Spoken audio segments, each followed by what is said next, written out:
Si vous pouvez projeter le thème du mois de décembre 2024, c'est notre mois de la compassion. Dis avec moi compassion. Alléluia. C'est le mois de la compassion. C'est le mois du déploiement de la compassion envers les personnes vulnérables. Alléluia. Et ce mois est un mois particulier. Vous voyez, Dieu nous a donné la grâce d'enseigner de façon thématique. Nous avons commencé 2024, le mois de janvier, par l'enseignement sur l'amour de Dieu. Et nous terminons par la compassion. Vous voyez comment c'est des chaînons et une chaîne formée de perles, des perles de grand prix, des thèmes vraiment choisis par le Seigneur afin que nous soyons instruits. Et ce mois de décembre, le Seigneur veut nous faire entrer dans une nouvelle dimension de la communion fraternelle. Le Seigneur nous a sauvés pour faire partie d'un peuple, pour faire partie d'une assemblée, pour faire partie d'une famille. Nous sommes de la famille de Dieu. Voyez quel amour le Père nous a témoigné pour que nous soyons appelés enfants de Dieu. Et nous le sommes. Il est notre Père. Nous sommes ses enfants. Et dans un monde idéal, les enfants d'une même famille se parlent. Dans un monde idéal, les enfants respectent leur père. Dans un monde idéal, les enfants avec leur père et leur mère se réunissent pour parler des affaires de la famille. Aujourd'hui, nous voyons les familles disloquées, les familles détruites par le diable. Et cela donne une mauvaise image de la famille. Ce que vous voyez dans le monde, c'est la culture du royaume du monde. Mais dans la culture de Dieu, Dieu veut des enfants qui s'aiment, qui prennent soin les uns les autres, qui ont compassion les uns les autres. C'est ce que la parole de Dieu nous enseigne. Et ce mois, nous allons justement regarder qu'est-ce que le Seigneur veut pour nous. Et avant, je suis dans l'introduction, avant d'aller plus en profondeur, j'aimerais vous dire qu'il y a 3 niveaux de communion dans l'Église. Le premier niveau de communion, c'est le niveau où nous venons simplement, on peut dire, c'est le niveau partage. On vient, on s'assemble, on peut lire la parole de Dieu, prier ensemble, échanger et partir. C'est un niveau de communion qu'on appellerait primaire, élémentaire, qui n'est pas une communion profonde. À peine connaissons-nous les noms des uns les autres. Et souvent, on ne s'intéresse même pas. Et malheureusement, dans notre monde occidental, on nous a appris dans la mentalité qu'on ne doit pas avoir beaucoup d'amis. On doit en avoir juste un. Et quand vous voyez une personne qui a un ami, souvent c'est son mari, c'est sa femme, ils sont tous collés ensemble, serrés. Et c'est difficile d'avoir une communion avec eux à moins que, en tout cas, quelque chose d'un miracle se fasse. Et ça, ce n'est pas le modèle de la culture du royaume de Dieu. C'est pourquoi j'ai voulu que ceux qui sont ensemble chaque jour puissent être séparés pour aller au moins vers une autre personne afin d'apprendre concrètement ce que cela veut dire et continuer de pratiquer cette manière de faire là avec d'autres personnes et de tisser des amitiés afin que nous puissions vivre ce que nous appelons la compassion. Deuxième niveau de communion, c'est le niveau où, on appelle ça le niveau de communion de service. La communion de service, c'est-à-dire que, par exemple, la chorale, je bénis le Seigneur pour le groupe musical, c'est un niveau de service dans lequel il y a eu des liaisons, des amitiés qui sont créées et Finalement, ils ont un groupe WhatsApp, ils se partagent. S'il y a un anniversaire, tout le monde va féliciter. Donc la personne, allez fêter, ils mangent ensemble et puis ils nous oublient. Ils vont fêter ensemble. Et donc, vous voyez, donc ça devient comme un petit groupe donc, dans lequel il y a, c'est serré, collé, c'est comme une petite famille. C'est très bien, c'est gloire à Dieu que le Seigneur puisse faire développer des choses comme ça au nom de Jésus. Et je bénis le Seigneur pour le responsable du groupe musical qui, malgré la distance, elle est à Shawinigan et elle gère toute l'équipe. C'est une grâce que le Seigneur la bénisse, la sœur Dorcas, au nom de Jésus. Souvenez-vous de prier pour elle. Et toutes les personnes qui sont dans ce groupe-là, ils partagent leur joie, ils partagent leur peine. Les communions de service, ça peut être aussi, par exemple, ceux qui sortent en mission. Ceux qui vont en mission finissent, mettons, si vous allez en mission 2h30 de temps dans la voiture, vous finissez par prier, parler avec les uns les autres, on se frotte, on s'habitue et on finit par se poser des questions. Qui es-tu? Et on s'habitue, on se demande, on prie les uns pour les autres. Ça, c'est un niveau donc, de communion qu'on appelle le service. Et je prie que dans cette assemblée, de plus en plus, il y ait des cas où on a des communions de service. C'est un niveau peu profond, mais quand même, ça fait partie. Et le troisième niveau de communion que nous avons, c'est ce qu'on appelle la compassion. C'est le niveau compassionnel. Pourquoi? Parce que ce niveau est encore plus profond. C'est un niveau dans lequel on ne va pas simplement venir se partager des affaires et puis après, paf, tu as ton problème, c'est ton problème. Et donc, dans le service, OK, on accorde les voix et puis voilà. Et tu ne sais pas jouer très bien de soprano, OK, tu n'es pas programmé cette fois-ci, l'autre semaine. Non, mais on va aller en profondeur. Pourquoi?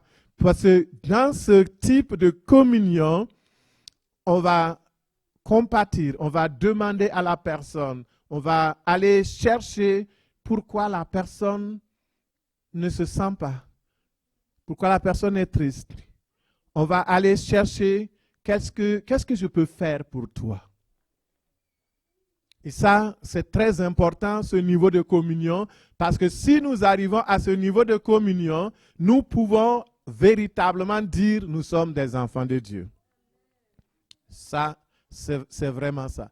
Et les cellules de maison que nous sommes en train de monter par la grâce de Dieu permettront d'atteindre ce niveau de communion. Vous savez, ce qui empêche la communion, c'est que les gens se disent, j'ai été déçu dans un groupe, j'ai été déçu dans telle église, j'ai été déçu dans telle affaire, parce que les gens n'aiment pas être bousculés dans leur confort. Souvent, dans les communions, effectivement, il y a des problèmes et c'est normal. Là où deux personnes s'asseyent, des êtres humains, il y a toujours des défis. C'est normal. Mais ce n'est pas pour autant que nous devons rejeter la communion. Parce que Dieu a prévu la communion pour nous bénir. Et l'ennemi, sachant cela, veut que nous soyons divisés. Il ne veut pas l'unité. Il ne veut pas que nous soyons dans l'amour. C'est pourquoi il fait tout pour empêcher les enfants de Dieu de s'aimer, d'être ensemble et de se bénir. Mais il est vaincu au nom de Jésus. Alléluia, il est vaincu au nom de Jésus. Et nous allons poursuivre notre chemin avec joie et paix au nom de Jésus. La compassion et la communion de la souffrance, c'est le niveau le plus profond, mais aussi la plus intense. Et on prend part à la souffrance des frères, des sœurs. C'est là qu'on entre. Quand une personne souffre, tout le corps souffre. Je vais vous révéler un secret. J'ai subi une chirurgie à ma jambe gauche. Et donc, de toute façon, on aura l'occasion de faire le témoignage d'action de grâce. On va vous montrer les photos. Et C'est pour aussi ça qu'on n'a pas voulu trop en parler pour que les gens ne soient pas trop terrifiés par ce qui s'est passé. Mais ne vous en faites pas, le Seigneur est au contrôle. Mais ce que j'ai appris de cette chirurgie-là, c'est que c'est la jambe gauche qui a été opérée. Mais j'ai la même douleur à la jambe droite. Au départ, je ne comprenais pas. C'est ici qu'ils ont mis leurs histoires de quoi en tout cas, ils ont soigné là et ils ont fait l'anesthésie. Mais ici, je sens aussi l'anesthésie. Et j'ai posé la question, je dis, mais pourquoi c'est ici qui fait mal, mais là, normalement, je devais pouvoir mouvoir et puis être vraiment libre. Mais non, ça aussi, ça fait mal. On m'a dit c'est la solidarité des membres du corps. Scientifiquement, c'est démontré. Je ne comprenais pas.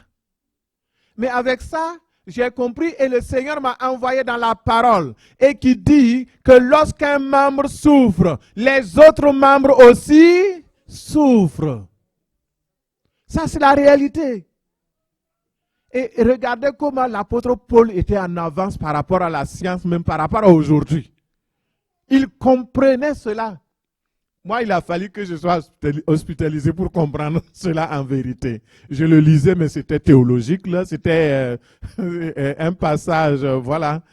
Oui, les membres, mais là, je le comprends très bien maintenant.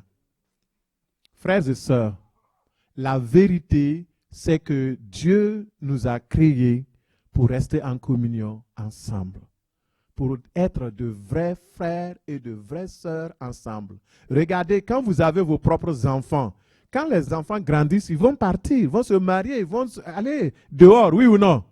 Mais ceux qui restent avec vous, c'est qui? Ce sont les membres qui sont les membres de l'église, l'assemblée. Ils ne vous décevront jamais, ils ne vont pas partir vous laisser.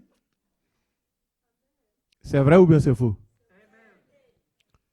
Gloire à Dieu si vos enfants restent dans la même église que vous. C'est gloire à Dieu. Vous serez membres du même corps. Mais, regardez, les parents physiques, vous avez vos frères, vos sœurs. Ils vont vous abandonner un jour. Ils vont aller être occupés quelque part. Et même là, il y a certains qui ont immigré. Ils ne sont pas là, vos frères, vos sœurs. Qui prend soin de vous? Qui devrait prendre soin de vous? Ce sont vos frères et vos sœurs spirituels dans le Seigneur. C'est pourquoi la famille spirituelle est hautement au-dessus de la famille physique. Parce que la famille physique ne dure pas, elle est éphémère, mais la famille spirituelle est éternelle. C'est pourquoi attache-toi à la famille de Dieu. Et pour aller à la compassion, nous allons parler de cela et regardez comment le Seigneur fait tellement bien les choses. Vivre ensemble, c'est participer aux joies, aux peines, pleurer ensemble, accomplir notre mission ensemble, manifester de la compassion les uns pour les autres. Et déjà, avec les 3 niveaux de communion, où te situes-tu? Ce matin, si on veut te poser la question, par rapport à ton frère, à ta sœur, est-ce que tu es au niveau de la communion du partage, du service ou de la compassion? Le but de Dieu, c'est que nous arrivons au 3e niveau. Et nous y arriverons au nom de Jésus.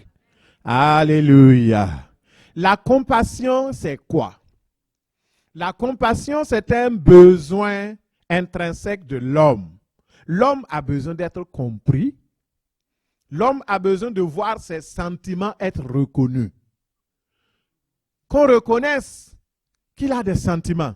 Nous ne sommes pas, il y a des gens qui sont trop spirituels. Ah mon frère, on va prier pour toi. Ah mon frère, on va parler en langue. Mon frère, tout n'est pas spirituel. Il y a un volet aussi qui est émotionnel, un volet sentimental qui doit être reconnu. Nous ne sommes pas des pierres. Nous sommes faits de chair. Alléluia. Et faire preuve de compassion, c'est avoir la facilité à entrer en contact avec les autres, à les comprendre dans leurs émotions et leur apporter du soutien quand cela est nécessaire. Amen. Dans Galates 6, verset 2, ouvrons nos Bibles, on va lire. Galates 2, et qu'est-ce que j'ai dit? Galates 6, verset 2, projetez cela, et projetez également Matthieu 5, verset 7. Commençons par lire Galates 2. Et nous allons le lire, excusez-moi, j'aime Galates 2, mais on va lire Galates 6. Merci Seigneur. Nous allons lire la parole de Dieu. Nous allons lire ensemble cette parole-là et au nom du Seigneur Jésus. Lisons. Portez les fardeaux les uns des autres et vous accomplirez ainsi la loi de Christ. Amen.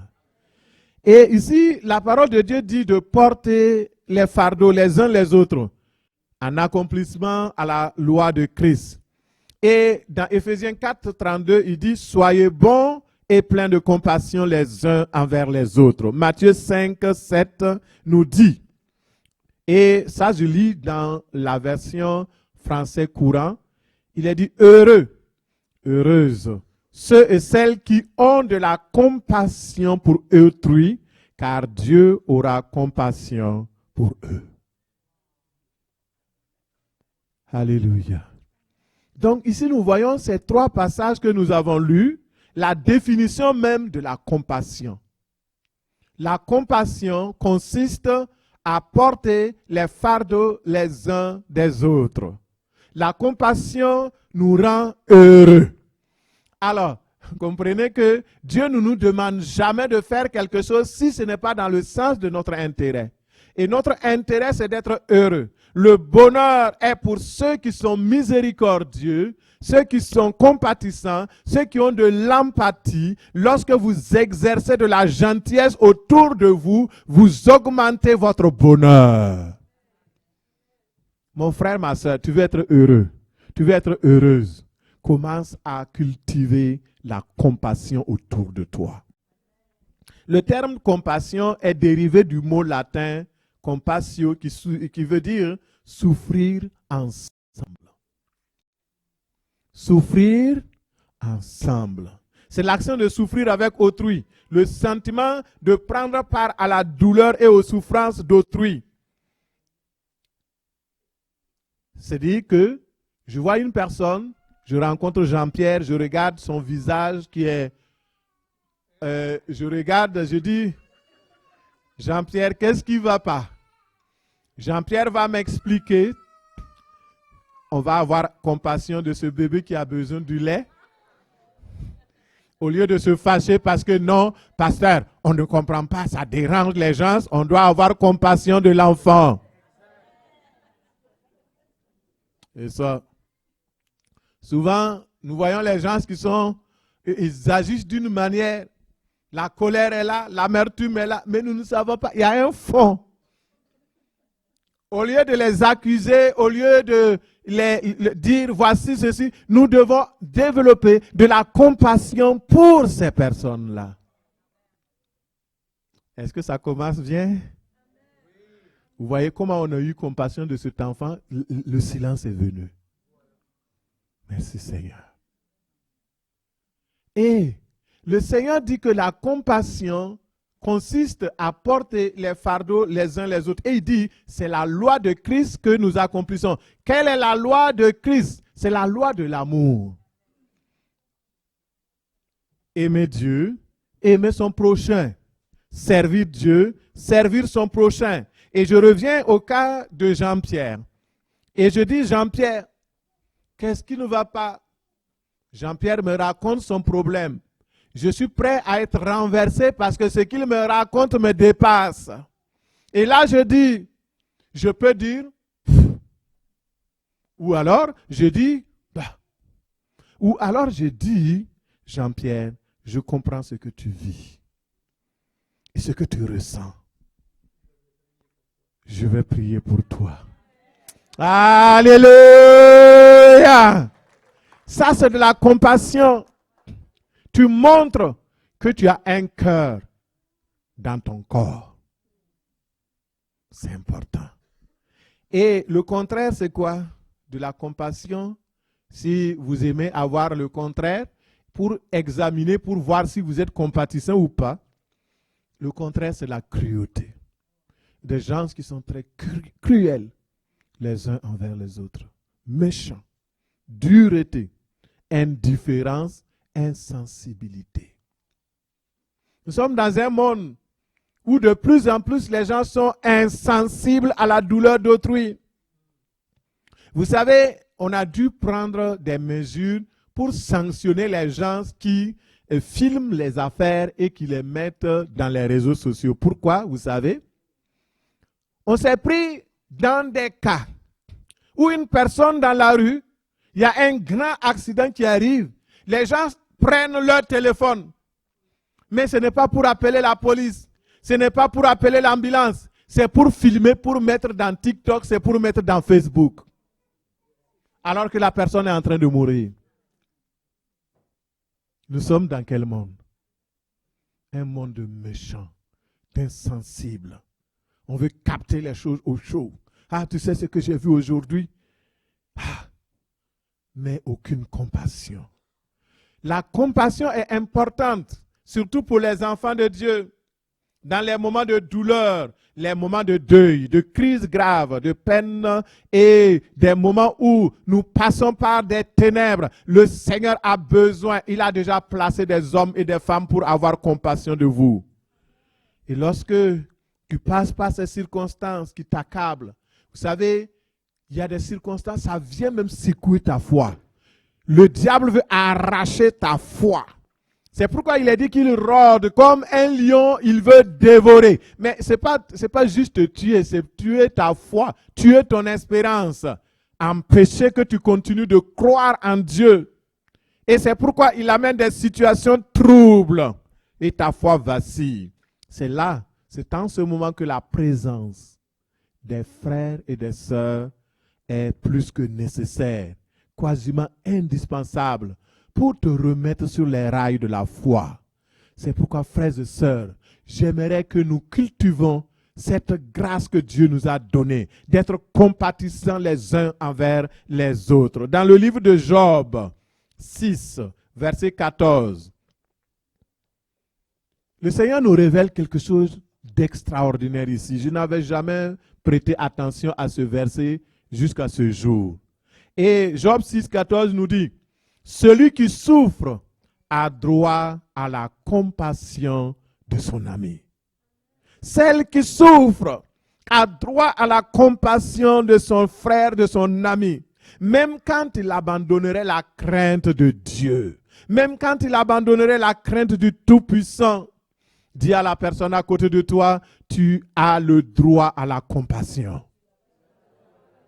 Tu as le droit à la compassion. C'est ton droit. Alléluia. Nous avons ce droit-là.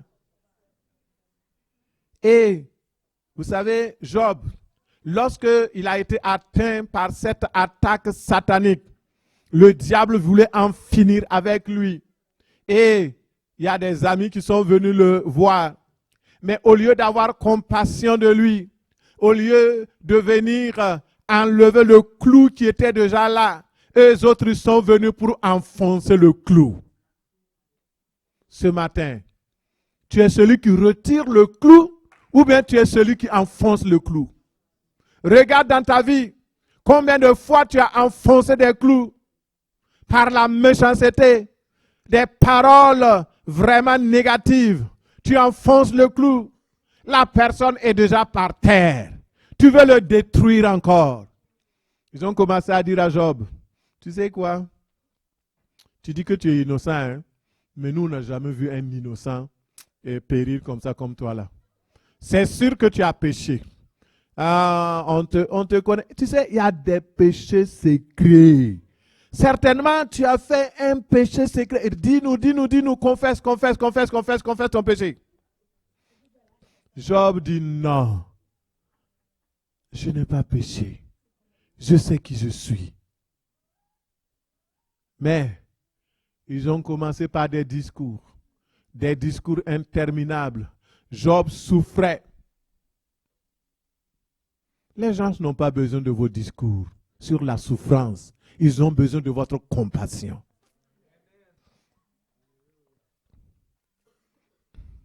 Vous savez que toute une église peut être méchante et même manquer la compassion? Que Dieu nous en préserve au nom de Jésus. En 1987, il y a un jeune homme de 13 ans qui avait été victime dans une église, l'église de son père, de sa mère. Ce jeune homme-là, 13 ans, il avait perdu son père, il était orphelin. Et lui-même est tombé malade. Et il y a eu un reportage malheureux, un mensonge qui a été rapporté au pasteur et au diacre pour dire que la maman de ce jeune homme-là avait consulté des féticheurs. Et le pasteur a pris l'initiative de convoquer tous les diacres et tout le monde et ils ont dit, voilà ce qu'on a appris. Vous n'allez pas visiter cet enfant qui donc est à l'hôpital. Et les proches, les amis de son père, son père est déjà décédé, c'était un orphelin. Et aussi, ils ont pris l'initiative, ils ont dit, on ne va pas le visiter. Il y a une personne qui a dit, je préfère même le voir mourir. Je ne veux pas aller le voir. Dans toute l'église, il y a juste une seule personne qui a défié tout ce qui a été dit et qui est parti voir la personne malade. Et comprenez comment cela fait mal. Et la maman de l'enfant qui venait, donc après avoir soigné son enfant, l'enfant est guéri, ils reviennent et la maman dit, je vais aller faire un scandale. Et le petit garçon de 13 ans qui dit à sa maman, tu ne feras pas de scandale. Si tu fais un scandale, tu vas seul. Je ne vais pas avec toi. Mais sache que ce que tu vas faire, c'est simplement de pardonner toutes les personnes qui t'ont fait du mal, de laisser tomber cette histoire, de ne pas faire du scandale. Et la maman a pleuré. La maman a dit, si tu ne viens pas, je ne vais pas rentrer au village. Et comme tu dis que tu ne viendras pas si je fais un scandale, à cause de cela, je ne ferai pas de scandale. J'irai avec toi. Ils sont repartis et l'église n'a rien fait pour cet enfant-là. Ils l'ont rejeté sur la base des mensonges. Après, bien sûr, comme ils ont su la vérité, ils ont demandé pardon, ils ont confessé, il y a beaucoup qui sont venus demander pardon à la famille, mais le mal était déjà fait. Nous devons faire attention dans nos relations avec autrui, de ne pas détruire la réputation les uns des autres, mais de garder à l'esprit que Dieu a mis en nous l'amour. La Bible dit que l'amour de Dieu a été téléversé. Pour parler plus moderne, ça a été téléversé en nous par le Saint-Esprit qui nous a été donné. Ça nous a été déversé. Et cet amour est un amour compatissant. Nous devons savoir que l'amour de Dieu n'est pas un amour que nous devons garder pour nous. Nous devons partager, nous devons donner. Et je vais terminer ce message aujourd'hui, c'est juste l'introduction, donc je n'ai pas besoin d'aller trop en profondeur. Il y a d'autres pasteurs qui vont venir développer, donc les autres parties. Mais j'aimerais prendre un exemple d'application ce matin. Ouvrons nos Bibles dans Genèse 40 un exemple d'application pour vous aider avec 7 points que vous allez pouvoir engranger pour repartir chez vous. Ce serait assez rapide cette fois-ci. Alors, qu'est-ce que cela veut dire faire preuve de compassion? Je disais que c'est avoir cette facilité à entrer en relation avec les autres, à comprendre leurs émotions et à leur apporter le soutien quand cela est nécessaire. Et dans le Genèse 40, verset 4, Genèse 40, verset 4, nous regardons, nous lisons. Le chef des gardes les plaça sous la surveillance de Joseph, qui faisait le service auprès d'eux. Et ils passèrent un certain temps en prison. Pendant une même nuit, les chansons et le panetier du roi d'Égypte, qui étaient enfermés dans la prison, eurent tous les deux un songe, chacun le sien, pouvant recevoir une explication distincte. Joseph étant venu le matin vers eux, les regarda, et voici, ils étaient tristes. Alors il les questionna les officiers de Pharaon qui étaient avec lui dans la prison de son maître, et il leur dit, « Pourquoi avez-vous mauvais visage aujourd'hui ?» Que le Seigneur bénisse sa parole au nom de Jésus. Vous comprenez le but de l'exercice que nous avons fait ce matin. Et j'aimerais vous dire qu'à cause du péché d'Adam, le monde est vraiment sous la peine, comme dans une prison. Nous sommes comme dans une prison à ciel ouvert. Nous ne sommes pas des prisonniers de Satan. Nous sommes des prisonniers royaux, enfermés dans ce monde pour apporter la liberté aux vrais prisonniers. Et nous-mêmes, au travers de la compassion que nous avons pour ces prisonniers, Dieu nous élèvera et nous bénira. Amen. Et Joseph était dans cette prison. Dieu l'avait promis, il avait promis à Joseph qu'il sera gouverneur. Mais les voies de Dieu sont insondables. Et là, il se trouve en prison avec d'autres prisonniers.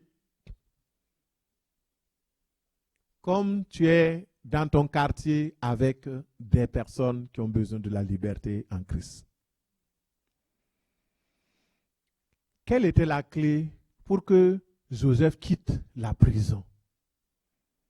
Dieu va lui mettre dans ses mains la clé, c'est la compassion. Et il fallait qu'il guette, qu'il soit compatissant. Regardez si cette étape-là était passée et que Joseph avait négligé, s'il était insensible, s'il était cruel, il allait rester en prison encore.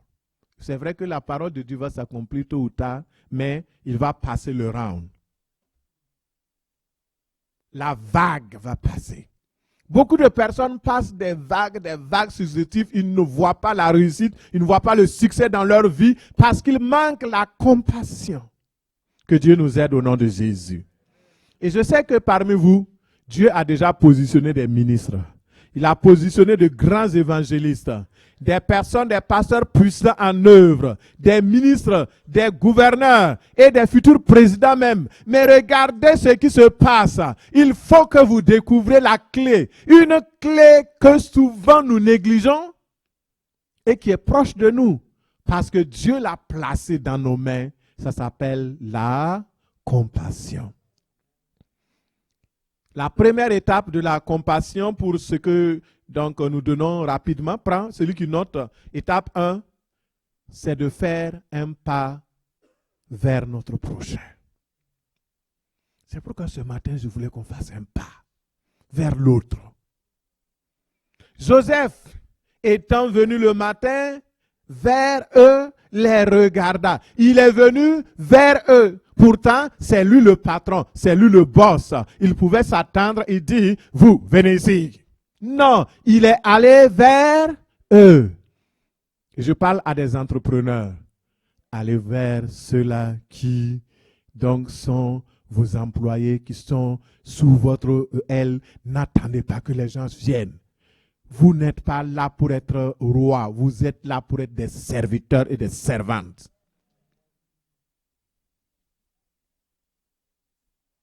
Je n'aime pas les personnes lourdes. Non, quand je suis comme ça, là, je ne suis pas content. J'aime mouvoir, j'aime être léger pour courir, aller vers les gens, embrasser les gens. Il faut être une personne facile d'atteinte. Il faut être une personne simple. Joseph était simple. Quand il était là, il va voir les prisonniers et il les regarde. Il voit que leur visage, ce n'est pas comme le visage d'hier. Premier pas, allez vers votre prochain. Allez. Frères et sœurs, nous vivons dans une société moderne qui nous pousse à l'individualisme. Notre foi est personnelle, mais notre foi ne doit pas être individualiste. C'est une foi communautaire. Nous sommes sauvés individuellement, personnellement, mais nous devons vivre cette foi en communauté. Et ce n'est pas une foi qui domine les uns sur les autres, c'est une foi de service. Et je vous invite ce matin à apprendre à faire le premier pas vers votre frère, votre soeur. Chaque fois que vous venez à l'église, vous êtes déjà marié. Personne ne prendra votre mari dans cette église au nom de Jésus. Il y a eu des tentatives, ça n'a pas marché. Oui, oui. Je vous l'ai dit. Ça n'a pas marché et ça ne marchera pas. Si tu as ta femme, tu viens dans cette église, personne ne prendra ta femme. Donc, sois tranquille. Ce n'est pas parce que tu es assis, collé serré avec ton mari, collé serré avec ta femme que quelqu'un ne va pas prendre. Non. C'est déjà garanti. Donc, va vers les autres maintenant. Va vers les autres. Compatis à leur douleur. Et puis les filles, là, vous voyez, si vous n'allez pas vers les frères, comment ils vont vous connaître pour pouvoir vous courtiser? Et puis les garçons là, vous êtes là assis. Garçon de 35 ans, tu ne penses même pas au mariage. Tu as un problème? Sois délivré au nom de Jésus. Sois délivré au nom de Jésus. C'est pas normal. Chacun, je regarde les filles là dans les bus et puis dans les choses. J'ai cessé même de prendre le bus. Mais tu les salues au dehors? Non, c'est ça.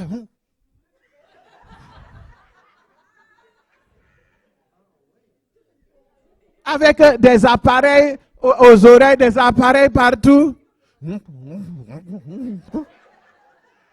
Et vous voulez vous marier. C'est pourquoi vous n'êtes pas marié. Ouvrez les yeux, baissez les choses, regardez autour de vous. Et puis sois attentif à la voix de Dieu. On ne peut pas avoir des écouteurs tout le temps, toute la journée. Comment tu entends la voix de Dieu? C'est la voix de la musique que tu entends. Tu n'as pas la révélation. Le Saint-Esprit même, il est là, il bouscule, il veut te dire quelque chose, il ne peut même pas. Qu'il y a du bruit autour de toi. Il faut faire cesser ces bruits-là. Que le Seigneur nous aide au nom de Jésus. Vous êtes délivrés au nom de Jésus. Faites un pas vers l'autre. Faites un pas vers l'autre. Il y a des gens qui disent, ah, moi je n'ai pas la facilité de faire des amis, je n'ai pas la facilité. Tu crois que les autres sont nés avec, ils ont appris. Apprends aussi. Personne n'est né avec les relations. Ça s'apprend. Moi j'étais timide, tellement timide. Mais après, hey, fire. Étape 2. Apprendre à décoder le langage non verbal. C'est très important. Parce que souvent, on voit les gens, ça va? La personne va te dire ça va. Et puis, il y a certaines cultures. Par exemple, chez moi, ma culture à moi, quand tu prends, nous, on nous appelle des mossés. Quand tu prends un mouaga et on lui a mis la corde au cou, comme au niveau des films western, on le trimballe, les Ouedraogo, ils sont là, et on le trimballe et il y a une foule qui est là pour aller le pendre. Vous demandez à cette personne-là, est-ce que ça va? Il vous dit, oui, ça va bien. C'est juste la corde qui est en train de me déranger. Vous comprenez? Avec des personnes comme ça, vous ne pouvez pas recevoir. Donc, il faut aller au-delà de l'apparence. Il faut aller au-delà de ce que vous voyez. Et les yeux spirituels voient l'esprit. Les yeux spirituels peuvent aller voir l'âme. Et c'est cela qu'il faut faire. Il faut aller, quand vous êtes avec une personne, aller au-delà de l'apparence. La personne vous dit ça va. Ah, ok, d'accord, ça va. Oui, chez moi aussi ça va. Tu sais, dans cette semaine-là, j'étais fatigué. La personne va dire, ah, moi aussi j'étais fatigué. Je disais qu'il ça va, non?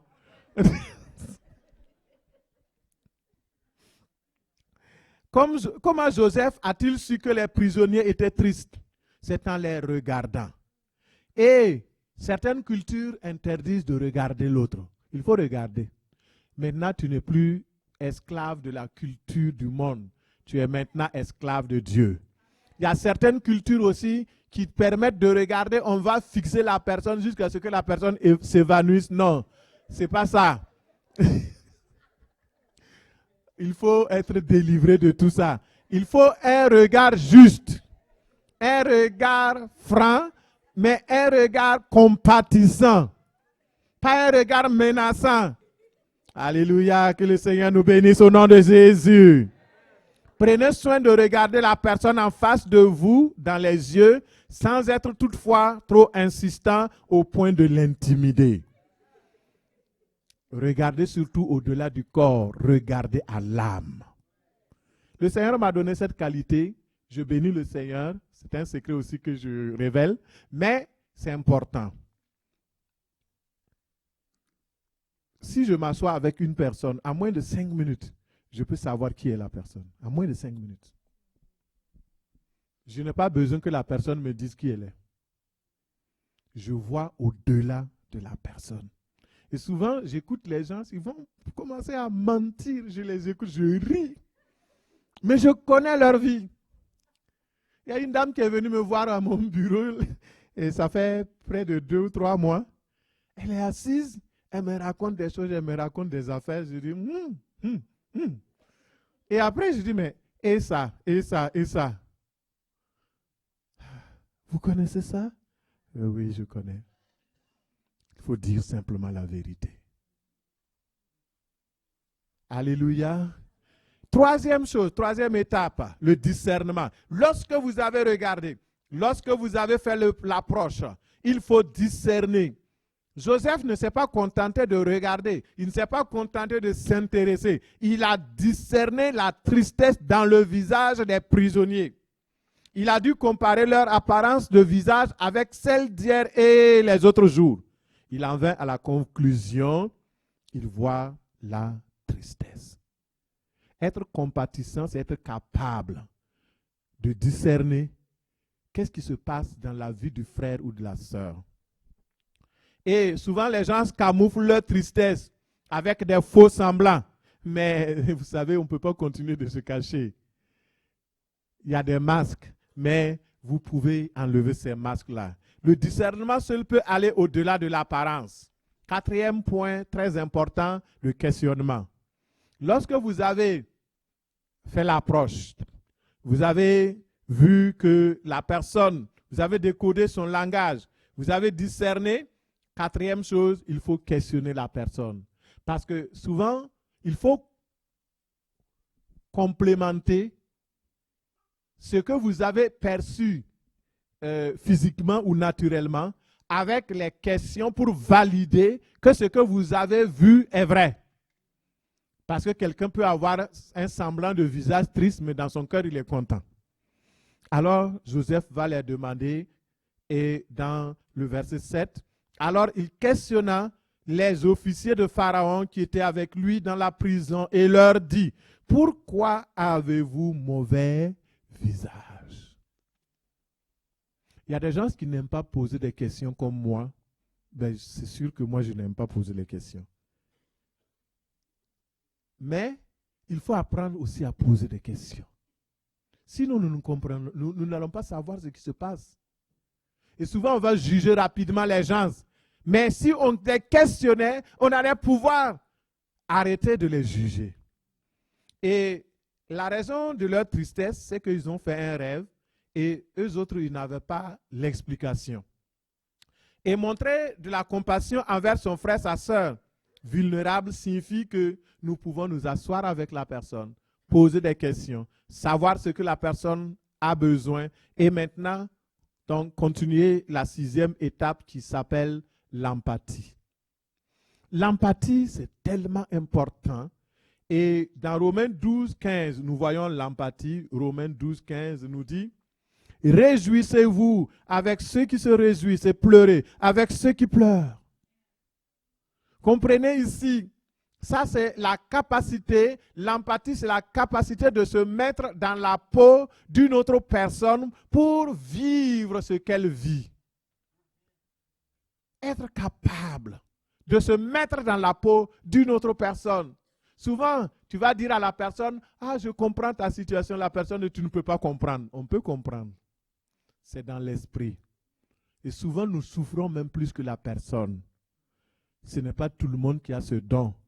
Mais je prie que tous aient ce don au nom de Jésus. Il y a des gens qui ont la capacité d'entrer dans la dimension de la personne pour savoir la souffrance même de la personne, et ils souffrent même plus que la personne. Et souvent, les hommes qui sont sensibles à ce point-là, lorsque leur femme accouche, ils ressentent la douleur souvent même plus que la femme. Et souvent, tu sens ça vrai. Et surtout maintenant qu'on permet aux hommes d'entrer dans la salle d'accouchement, c'est horrible. Je ne sais pas pourquoi on permet ça là, mais avant nous, on était bien. Après, on vient te dire que non, tu as eu un garçon, tu as eu une fille.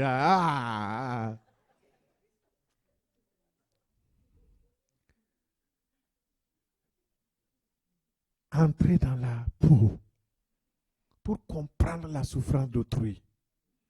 La personne n'a pas forcément besoin de te dire, mais en esprit, tu peux prier: Seigneur, donne-moi de me connecter à son âme, donne-moi de connecter à son esprit pour savoir comment il souffre afin de pouvoir l'aider. Tu ne peux pas te réjouir avec une personne que si tu ressens sa joie. Tu ne peux pas souffrir et pleurer avec une personne que si tu ressens sa tristesse, son deuil, sa souffrance.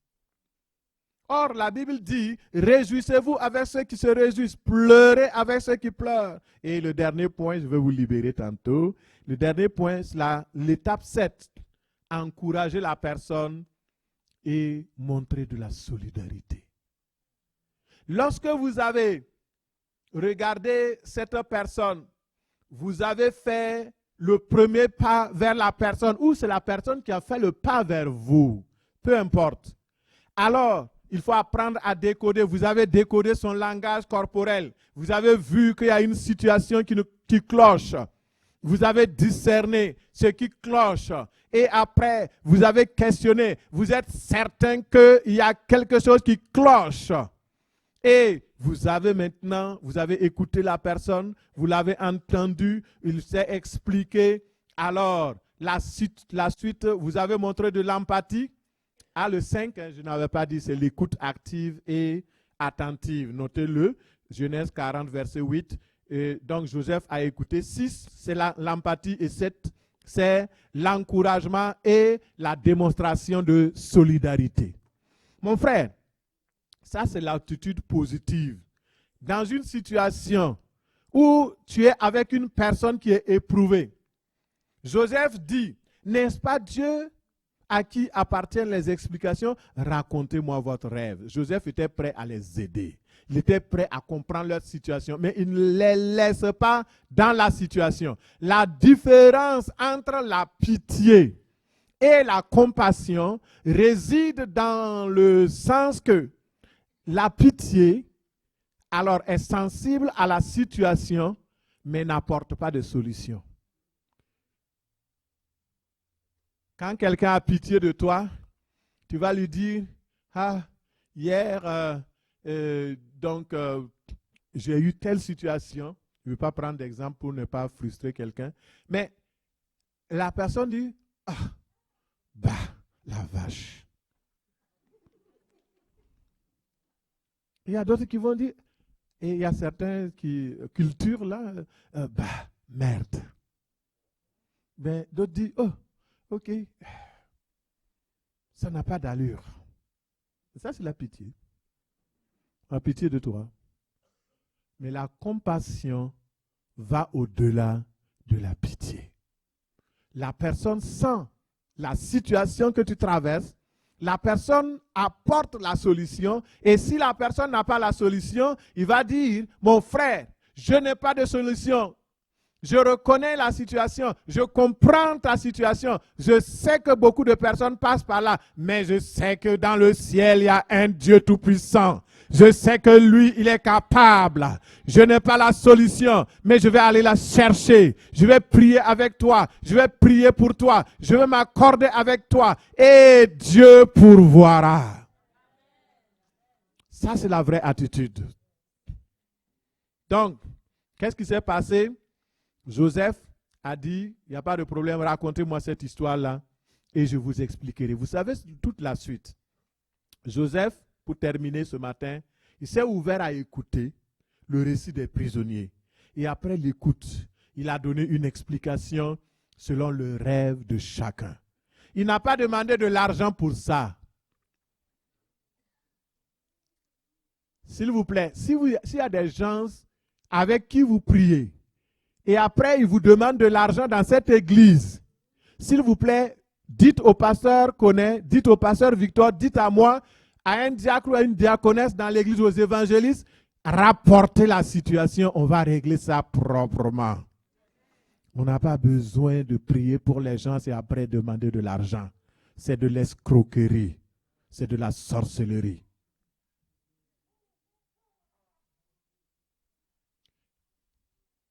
Et vous savez qui je suis pour ça, je traite ça très bien.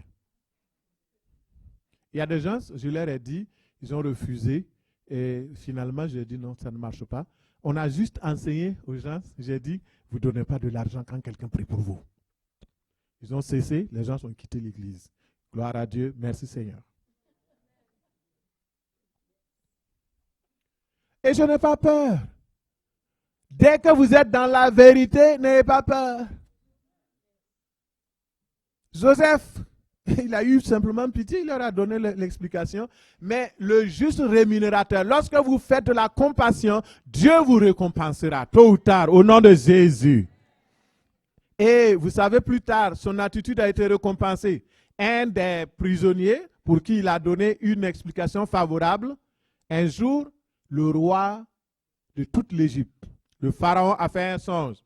Et là, il avait vraiment peur. Et il n'y avait personne dans le royaume pour expliquer. Et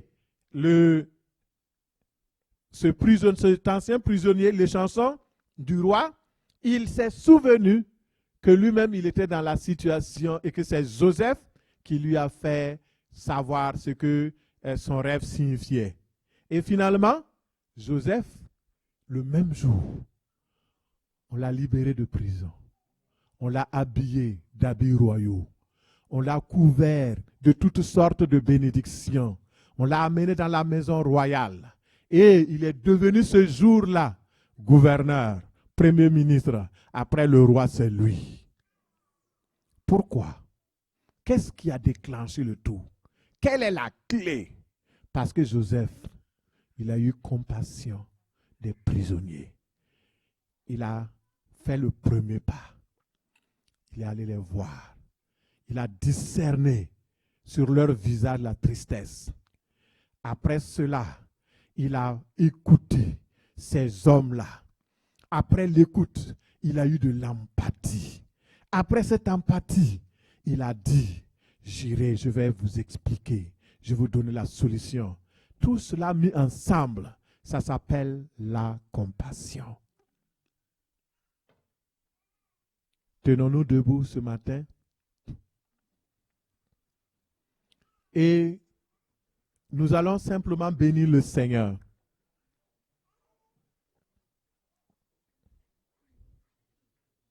Notre Dieu est un Dieu compatissant.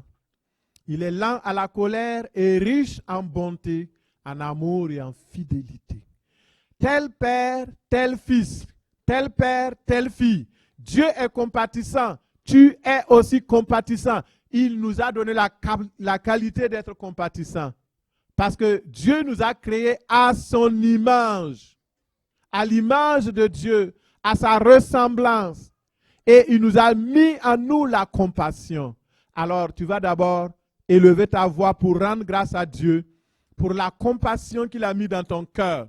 C'est un fruit de l'esprit. C'est une grâce. C'est un don. Dis merci au Seigneur pour la compassion qu'il a mis dans ta vie au nom de Jésus.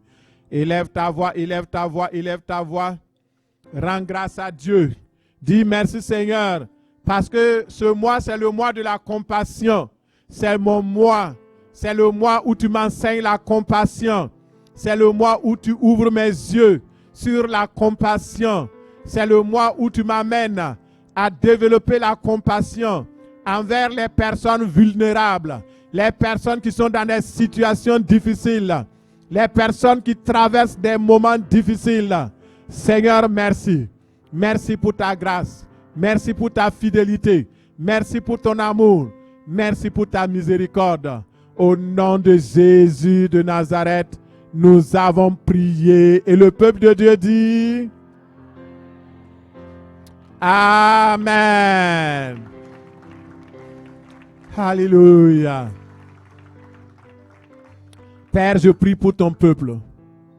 Je demande que tu déverses sur chacun, sur chacune, l'esprit de compassion, le don de compassion, le fruit de compassion.